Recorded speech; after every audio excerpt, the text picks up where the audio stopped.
भारतीयों द्वारा भारतीयों का दमन किस प्रकार किया गया, इसकी यदि आप एक बानगी देखना चाहते हैं, यदि एक इसका स्क्रीनशॉट लेना चाहते हैं, जस्ट एक ट्रेलर देखना चाहते हैं, तो आप 4 जून की रामलीला ग्राउंड दिल्ली की घटना का विशेष आपके आगे उल्लेख करना चाहूंगा।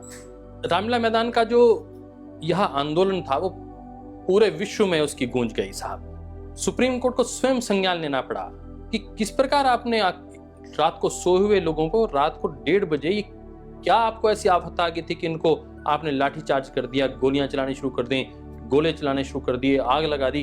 क्या कारण था? आप इसको टाल सकते थे, सरकार को हिदायत दी गई, सरकार को डांटा गया। ये पहली बार इतनी कड़ी हिदायत दी गई और 144 धारा जो पूरे विश्व में पुलिस कुछ भी कार्य करना होता है तो सबसे पहले 144 धारा लगाती है। 144 धारा पर सबसे बड़ा कोई निर्णय यदि आया है तो वह रामलीला ग्राउंड 2011 में आया है। उसी की एक कड़ी ये थी, एक अगला आंदोलन जो 2012 के अगस्त में हुआ। 2011 को सरकार ने सोचा हमने इतनी बुरी तरह इनको पीटा, इनके ऊपर इतने केस लगा दिए हैं, 100 से अधिक केस स्वामी जी महाराज और श्रद्धाचार्य जी के ऊपर लगा दिए गए, उस सबके बीच में ये उठकर नहीं खड़े होंगे। अब इनकी हमने रीढ़ तोड़ दी है, ये संगठन अब खड़े होने वाला नहीं है। परंतु परम श्रद्धेय स्वामी जी महाराज का पावन नेतृत्व था, परम श्रद्धेय आचार्य श्री का मार्गदर्शन था।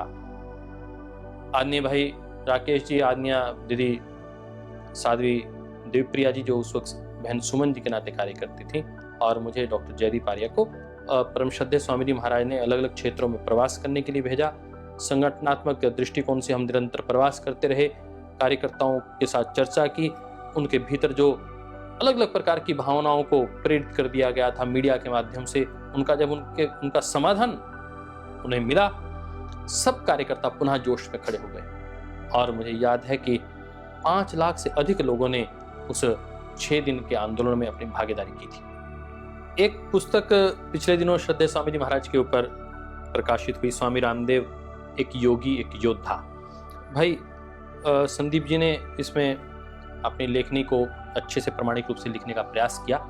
इसमें बहुत विस्तृत रूप से लिखा गया है, आपको समय मिले तो इसको आप पढ़िएगा। आंदोलन के उस चरम में मैं यदि बात करूं, 9 अगस्त को लोगों ने आना शुरू किया।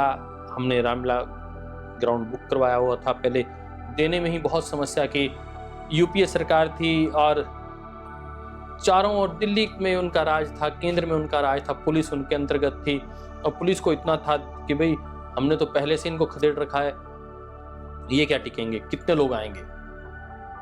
परंतु जब लोगों ने आना शुरू किया, 10,000 लोग, 20,000 लोग, 50,000 लोग, लाख लोग, और हर रोज संख्या बढ़ रही थी। इस बीच में सरकार बिल्कुल गूंगी, बहरी और अंधी सरकार, असंवेदनशील सरकार, जो अपनी विश्वसनीयता खो चुकी थी। श्रद्धेय स्वामी जी महाराज उस सरकार को लगातार लताड़ रहे थे, और फिर इस आवाज को बुलंद करते हुए जब श्रद्धेय स्वामी जी महाराज ने कहा कि हम भ्रष्टाचार मुक्त भारत का निर्माण करना चाहते हैं, हम लोकपाल बिल को पास करवाना चाहते हैं, इस राष्ट्र को हर प्रकार के भ्रष्टाचार से मुक्त करवाकर काला धन वापस लाना चाहते हैं, भारत को पुनः विश्व की आर्थिक महाशक्ति बनाना चाहते हैं, इस सारी बात को स्वर देते हुए माननीय नितिन गडकरी जी, जो उस वक्त तत्कालीन भाजपा के अध्यक्ष थे, उन्होंने मंच पर आना स्वीकार किया। जब वो मंच से बोले, वह बोले ही नहीं, गरजे। और उनके साथ मुझे अच्छे से याद है कि शरद यादव जी, जो उस वक्त एनडीए के संयोजक थे, उन्होंने भी मंच को साझा किया। शिवसेना, अन्ना द्रमुक और दुनिया भर के अकाली दल, बादल और अनेक पार्टियों के प्रमुख नेता मंच पर आए। सुब्रमण्यम स्वामी जी उसमें थे, किरण बेदी जी आई थी, अन्ना हजारे उनके प्रतिनिधि के रूप में, भाई अरविंद जी ने भी अपना समर्थन दिया था, तो अनेक प्रकार के लोगों के साथ। परंतु भाजपा ने मुखर रूप से,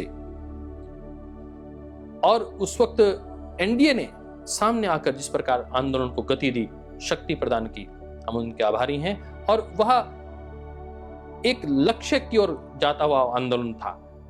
कार्यकर्ताओं में एक, जिसे कहते हैं, दृढ़ता भी थी और एक उत्साह भी था, एक जोश था, एक वलवला था कि हम इस बार अब कुछ निर्णय लेकर जाएंगे। पहली बार सरकार ने हमें डराकर, धमकाकर, लाठी गोली चलाकर भेज दिया था। इस बार हम बात करके जाएंगे और अपने निर्णय पर अडिग रहेंगे।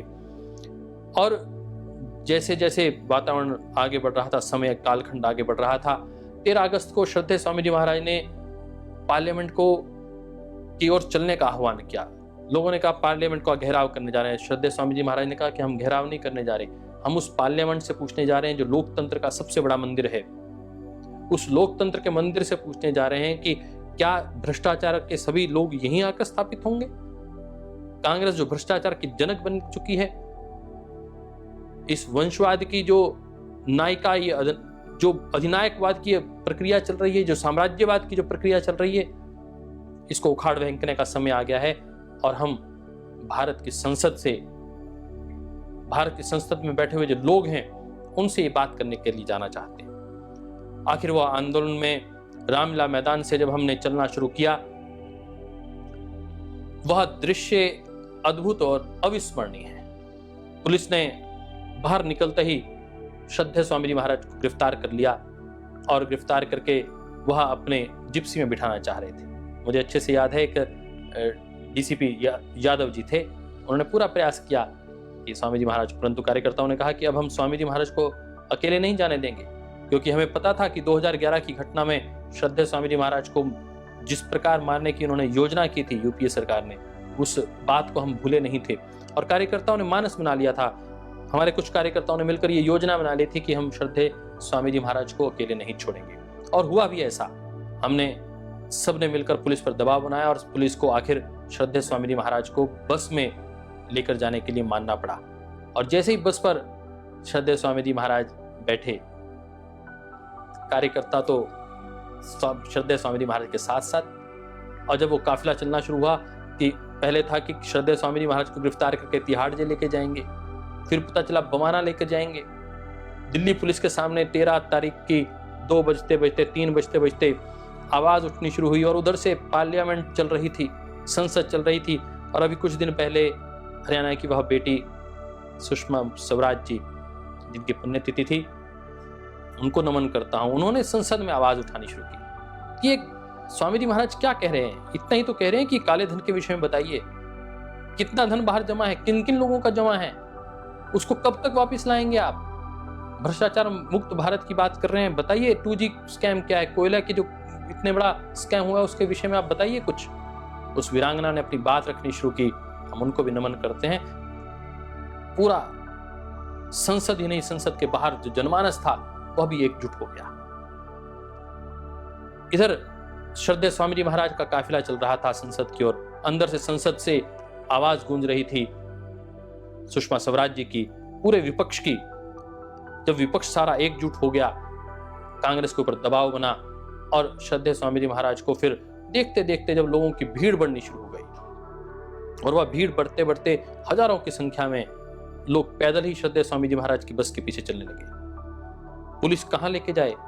देखा तो 20,000 से अधिक लोग सड़कों पर चल रहे थे। तत्काल पुलिस ने एक योजना बनाई, हमें आकर संपर्क किया और कहा कि हम बवाना नहीं जा सकते, तिहाड़ जेल में भी नहीं जा सकते, इतने लोग हैं आप, तो हमें एक तात्कालिक जेल का निर्माण करना पड़ेगा।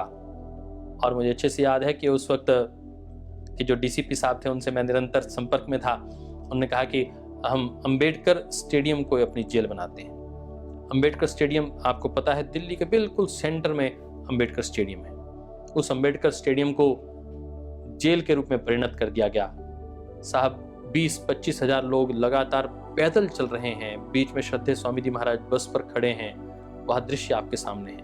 और जब श्रद्धेय स्वामी जी महाराज ने अपनी गिरफ्तारी दी, वह दृश्य भी पूरे, आप इस दृश्य को देखना चाहेंगे तो ये बिल्कुल ऐसे लोग कहा करते थे कि श्रद्धेय स्वामी जी महाराज गिरफ्तारी देने की बात तो श्रद्धेय स्वामी जी महाराज ने 20 बार कही होगी, ऑन रिकॉर्ड थी कि आप मुझे गिरफ्तार करना चाहते हैं तो करिए 2011 के आंदोलन में, परंतु इन कार्यकर्ताओं पर लाठी ना चलाइए। परंतु उन्होंने गिरफ्तार नहीं किया, उनकी मंशा कुछ और थी। इस बार जैसे वो गिरफ्तारी के लिए आए तो सार्वजनिक रूप से श्रद्धेय स्वामी जी महाराज ने गिरफ्तारी दी और उसके बाद वह काफिला चल पड़ा। मीलों तक नरमुंड ही नरमुंड दिखाई देते थे।